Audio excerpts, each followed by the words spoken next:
Welcome to London Under 30. I'm Elvis Anber. And I'm Amanda Grant. This is a weekly program showing you what young people are doing in the city. Our reporters are up-and-coming journalists in the Forest City, and they're excited to share their stories with you. And what a show we've got for you today. We look at a new website that's got the lowdown on London. And one man's love for filmmaking and neuroscience. But first, supporting artisans in London and the surrounding region. I visited the 379 Collective's An Artist's Affair.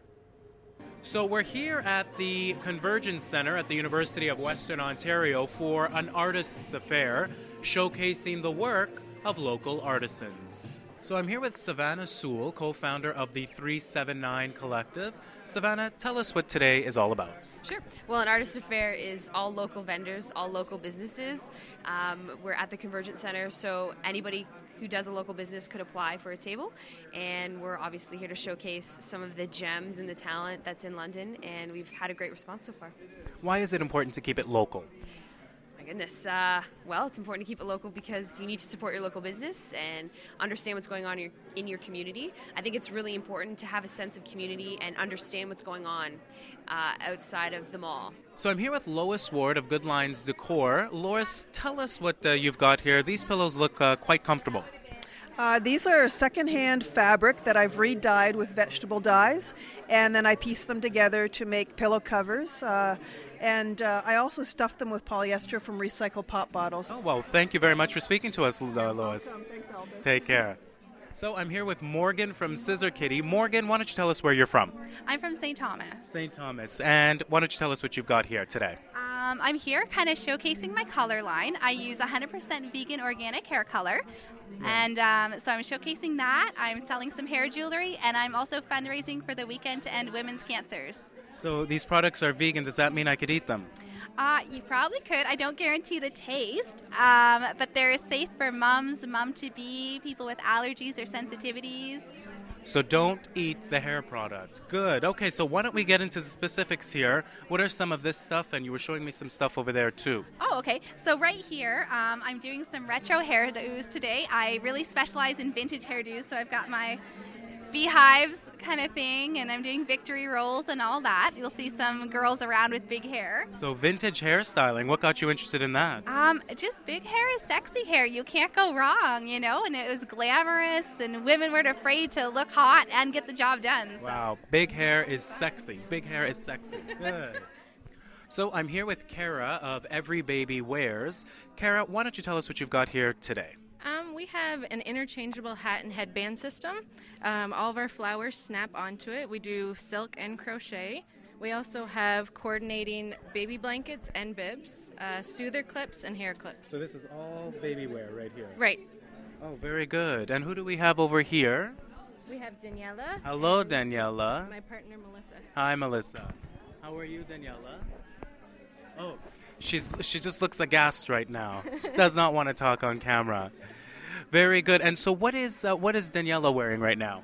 One of our crocheted slouch hats with one of the hair clips on it. So I'm here with Anne. Anne, tell us about the jewelry you've got here today. It looks fantastic. Thank you. Basically, it's reinvented designs. It's one of a kind. It's made of junk, basically, old vintage jewelry and broken jewelry, whatever it can basically find. Well, people are scooping these up like hotcakes here. Why don't we take a look at some of these pieces? What are some of your favorites? Well, I really like to use a lot of silver. I have a lot of pieces that have little intricate wire attachments here. Mm-hmm. So a lot of dangly little feathers. So that's all for an artist's affair here at the Convergence Center. For London Under 30, I'm Elvis Anber.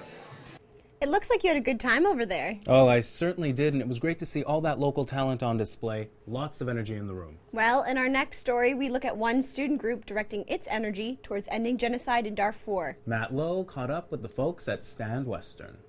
We got 700 signatures for the petition. This is Stand Western, a student-based coalition focused on ending genocide in Darfur. As a non-profit organization, Stand can face many challenges. One of their biggest is marketing. Zara and Lucy are the presidents of Stand Western, and together they work to ensure that Stand is marketed well. Our events are the biggest things we do, pretty much. our main objective is to raise awareness, so we do a lot of posters, Facebook groups. We now have a Twitter account, so we tweet all the time. Lucy also believes that special events are a vital asset, especially in terms of funding.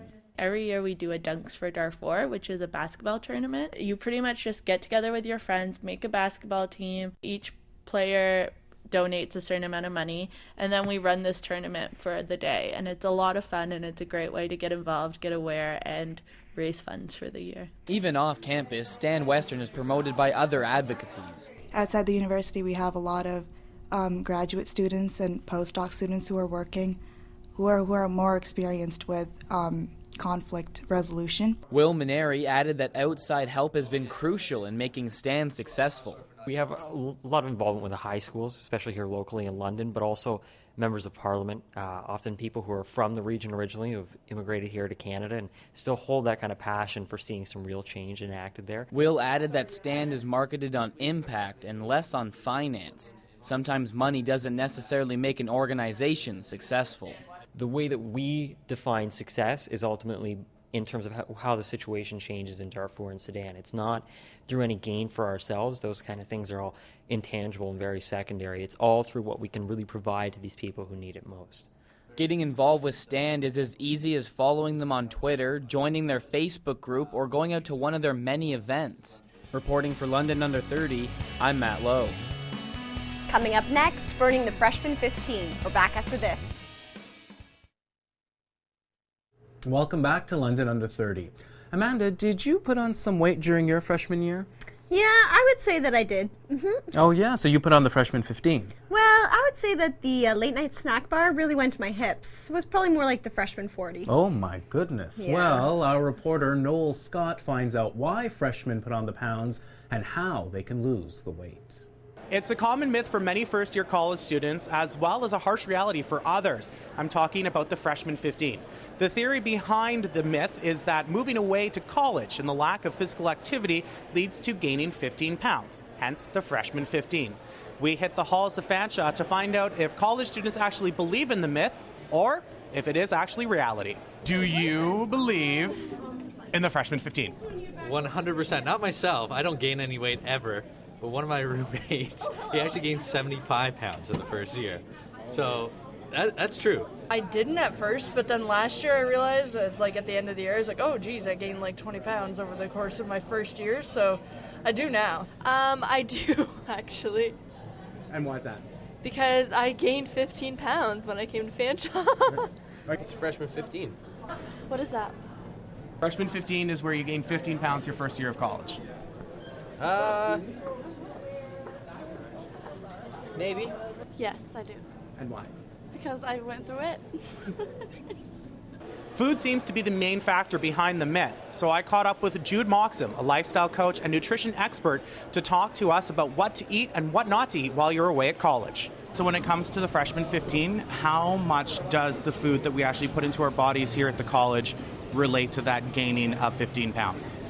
Well, our weight is primarily influenced by what we eat. So it's 90% what we eat and 10% how much we're moving and how active we are. So yeah, it definitely is. Whatever goes in your mouth is going to show up somewhere on your body. Now, I know that a lot of the times college kids were always in a rush, and that's probably one of the reasons why the freshman 15 comes into play.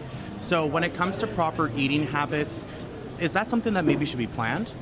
Absolutely, absolutely. Know what you're going to eat tomorrow. Know what your day looks like, so that if you know you have 4 hours of classes back to back, and you know at the end of that 4 hours it's going to be like whatever is closest to that classroom that you just left, that you're just going to shove in your mouth without a whole lot of thought. That's something to keep in mind the night before, so that you can pack yourself some snacks that you can eat through class, so that you're not absolutely ravenously hungry. Now, if someone has gained that freshman 15, what are some what are some food choices that we can start consuming that maybe would help us lose that freshman 15? Generally, it's portion size. So there are some foods that you want to avoid. Obviously, you want to avoid the fried foods, so the French fries, the pizzas, the burgers. Some of the other ones that you might not know about are muffins. Muffins are just glorified cake without the icing. Why would anybody want to eat cake without icing? I don't know. So just avoid them. They're about 500, 600 calories per muffin. And then usually we feel like we need something else to eat after that. So that's kind of one of the big ones. What are some of your advices for maybe somebody that is coming to college for their first time so that they can actually avoid the freshman 15? I would say eat like you did at home. So generally when I talk to people who have experienced this, or maybe they're leaving college and now they're gaining weight, that seems to be around the times of transition that people put on weight. And it's sometimes related to stress, and it's sometimes just because we haven't planned. And we've already talked about that. It's planning. So if someone's coming to college, just learning how to plan your meals, to remember that breakfast is important even when you're not at home. So it might not be as convenient, but heading in here and having some fruit in the morning, or some yogurt, or a little bit of cereal, whatever you can, or last night's dinner, a little bit of leftovers. If you find that you have gotten the dreaded freshman 15, it might be high time to pull up your socks, or gym shorts in this case, and work up on your fitness. Though healthy eating can help deter the freshman 15, exercise is equally as important. I met with senior fitness trainer Brittany Dene at Fitness 101 for some exercise tips that will hold the freshman 15 at bay. How much does physical activity play into the prevention of the freshman 15? It's probably a big part of it, because people, like I said, might get stressed, so they probably, who have used the gym before, stop using the gym, or people who have never used the gym before. It's a good way to introduce stress relief, or balancing out what food, different types of food you eat, or how much food you're eating, or alcohol. A lot of people like to experience alcohol when they come to college. It's a good way to balance out all of those things. For people who are in residence, it's so convenient to come to the gym, right? So I would probably kind of prioritize, so to make stress relief as well, come to the gym. So a lot of students in first year probably find a big jump from high school to college, or from jobs to college, and all the workloads. So probably to relieve stress, come to the gym. Stick it out. A lot of people expect to lose things really quickly, and it doesn't work that way. So stick it out. It's a good way to keep active, to relieve stress. Coming to the gym is not just about losing weight as well. So I would probably say stick it out and just watch what you eat as well. So whether or not you believe in the freshman 15, or you think it's still all a myth, I hope that today's show has been able to give you a little bit of insight in how to get rid of it and how to avoid it. But I think there's one thing above all, and that's avoiding the 30 or 40. For London Under 30, I'm Noel Scott. Coming up, we check out a new website featuring the best of what London has to offer. Stay with us. Welcome back. There never ceases to be enough to do in this city, Amanda. That's right, and to keep Londoners informed about all the great places to visit and events happening in the city, a new website has been launched called ourlondon.ca. Marina Burkle-Jacka met with the young woman who runs the website. We talked to former Western student and now young professional Laura Downs about her new job on a new community-focused website, ourlondon.ca, on the week of its launch. So Laura, for those who aren't familiar with ourlondon.ca, what's the site all about? So we're just really hoping to be a really prevalent local community news site for London, somewhere where people can go for event information, local information about schools and the community, and just somewhere to kind of see all these stories about London, but to also see what's going on in their neighborhoods and their communities, just really at the community level. I think that's our focus. We want to have these really important stories about London that no one else has, but we also want to kind of be in all of London's neighborhoods, kind of cover every corner of London however we can. So we're hoping to kind of have contributors in each of the neighborhoods in London. Yeah, I noticed. I look at the site and it has a lot of things that you're not used to seeing on sites that are dedicated to London. Why is it so important to have a community-focused site for London? Well, I think there are major publications in London, obviously, and radio stations and these big news sources, but you know, for a population like London of over 300,000, I was really surprised that there weren't, more of these sites out there. I mean, there are a lot of great London blogs, and there are, these prevalent news sources, but to have something kind of at the community level, up to daily, that kind of one-stop shop place for people to go to get all this information. There isn't really, at the moment, something really like this, so I think we're coming in as something new and exciting, and kind of we have this fresh take on news for London, so it's really exciting. So tell us about your involvement with the site, why you got started in it and what you're kind of doing with it. So my role in the site is the online content curator. So I'm kind of like the hub of the site really. So right now I'm writing stories, trying to get all the breaking news, trying to get all this information up and ready. Over the last few weeks I've been doing a lot of research and information gathering about the community, and just kind of getting all this kind of base that we can work with. So when you're out there with communities maybe you haven't met before, and you're out there kind of immersing yourself in the city, what's something that you've learned about London that you didn't know? I think, when I first moved to London, I think I've been here now for probably my 6th or 7th year in London now. I was new to the area, and I didn't know that there was so much. I think over the last year, being a resident of London instead of a student has kind of really opened my eyes to, what there is in London. There's so many events. There's so much, so much of an arts focus and a sports focus. There's just so much going on that sometimes as a student that you don't often hear about or see. Kind of in the Western bubble, I guess. Only in the kind of area between Western and downtown. But now, as a resident and as a working professional in London, it's opened my eyes to kind of this different side of London that I hadn't seen before. So it's been really eye-opening. This is the home page. We're hoping to kind of have a lot of multimedia up here, and we have this feature box here, so we want to have really neat features like videos and photos, and kind of tell stories that way. But we also have breaking news and events, and really easy to read visually. Most Londoners probably already know a lot of this information, but we, for people not as familiar, or for people, just wanting to read or have a guide to London, and this is what these are. We hope to kind of have a lot of these kind of lists and guides, and kind of highlight different businesses and things in London. So we have our homepage with the breaking news that we're going to update every day, and we're hoping to kind of update it a few times a day when things start to get going. And so that's kind of our news focus. And then we also have an events focus. So we have a whole events page with like a whole list of London events kind of categorized by sports and arts and music. And then we also have, we're in the process of putting in a lot of business listings for London as well. Now, what's next for the website? Are you guys already thinking about what's next, or?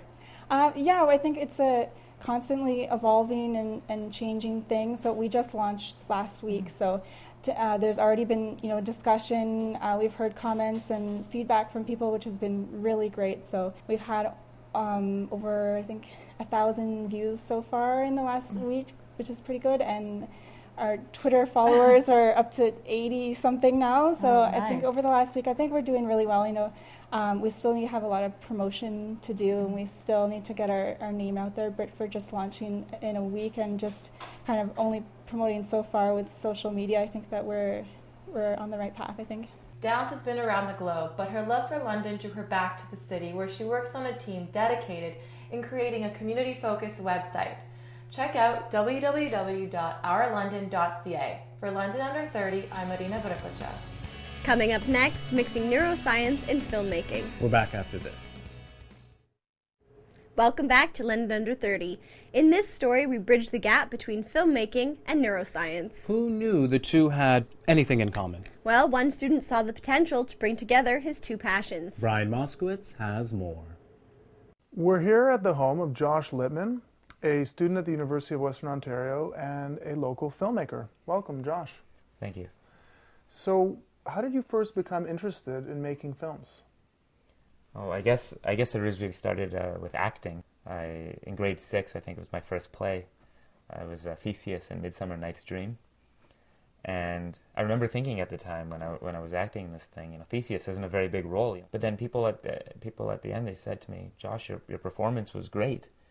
You really stood out." And it's kind of when I learned that the quality of something is a lot more important than quantity. And it's kind of one of the first big things I learned from this passion. And eventually, acting I realized I can't do as much with acting. And that's, I guess, when I really started wanting to make films. You can have kind of all the control behind the set. You you get to say how everything goes, right? And acting kind of became a lot less significant. When did you make your first film? My first film, my first official film, I would say was just this past summer. It was called Hot Wings, and yeah, we shot this film about a guy who eats suicide wings and dies. It's kind of this it was a really darkly humorous film. I also work on a web-based TV show that it's actually been on Rogers before a bunch of times, and it was started by a friend of mine. His name is Patrick Barfoot. In fact, this friend of mine and I, we do a lot of things together. I like working with other people. I think you produce the best stuff when you work with others. So learning about these different tools and the different process that goes on, you didn't get that through school, even though you are a student at the University of Western Ontario. That's right. Yeah, no, this is completely just a passion of mine, I guess on the side at the moment. In school, I'm doing an honors specialization in developmental cognitive neuroscience. I had co-directed a play, The Importance of Being Earnest, for Theatre Western. And my thesis advisor just found out about this. He was like, "You do what?" This is generally the reaction I get. You directed a play? Like, right. these two things seem so disparate. Lately, I've been trying to think, how can I bring these two things together, like actually, and I've come up with a film concept lately. What is it about? The concept I came up with is, we have okay, let's say it follows a neuroscientist, and he's conducting research on relationships. And maybe he's got some sort of tumultuous relationship at home, but he's conducting this research on relationships maybe using fMRI, which is functional magnetic resonance imaging. It's this scanner that takes pictures of your brain, and he's running participants. But before he does this, he runs himself as a participant for some sort of preliminary study, and he accidentally finds through brain scans cancer in his brain, a tumor or something like that, and this kind of kickstarts the story, and he has to deal with this using the knowledge. He's got this knowledge of the brain and mind, right? And he has to learn how to fight this thing. My father has cancer. He's been fighting it for almost a couple of years now. And it's a very aggressive form. I guess I've experienced a lot with him through this process. I don't know. I see film not just as entertainment, but as a form of education as well, and a way of informing the public about various things. And the fact that I know things about the brain, about neuroscience, about cancer, I guess that gives me, a special place to be able to show people these things through the medium of film. Well, may you have much success with your endeavors. Thank you. Thank you. We're speaking with Josh Littman, a local filmmaker and student at the University of Western Ontario. For London Under 30, I'm Brian Moskowitz. That's all for this week's episode of London Under 30. I'm Elvis Anber. And I'm Amanda Grant. Thanks for watching.